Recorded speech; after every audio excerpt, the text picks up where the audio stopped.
بسم اللہ الرحمن الرحیم الحمدللہ رب العالمین وصلی اللہ علی محمد و آل محمد وعجل فرجہم۔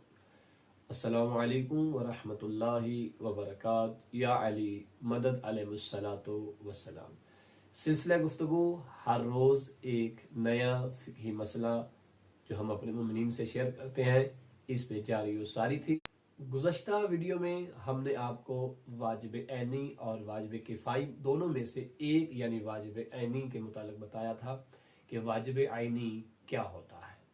آج ہم اپنے دیکھنے والوں کو بتائیں گے کہ واجب کفائی کیا ہوتا ہے۔ واجب کفائی وہ واجب ہے جو تمام لوگوں پر واجب ہو، لیکن کسی ایک کے انجام دینے سے دوسرے جو لوگ ہیں ان سے وہ وجوب ساقط ہو جاتا ہے۔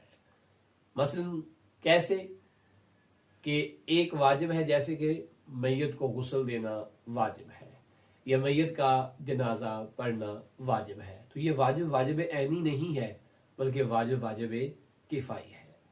یعنی اگر ایک گاؤں میں پوری دنیا میں 50 مسلمان رہتے ہیں، 50 لاکھ مسلمان رہتے ہیں، 50 کروڑ مسلمان رہتے ہیں، ایک بندہ مومن جو ہے اگر وہ انتقال کر جاتا ہے تو اب اس کو غسل دینا واجب ہے اور واجب کفائی ہے۔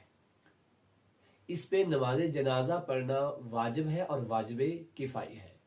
اب ان 50 مسلمان مومنین میں سے یا 50 لاکھ یا 50 کروڑ میں سے اگر کوئی ایک بھی انجام دے دیتا ہے تو باقی لوگوں سے یہ واجب ساقط ہو جائے گا، اور اگر اسے جانتے ہوئے کہ یہ شخص مر گیا ہے اور اسباب ہونے کے باوجود کوئی ایک بھی انجام نہیں دیتا تو یہ تمام لوگوں پر اس کا گناہ ہوگا۔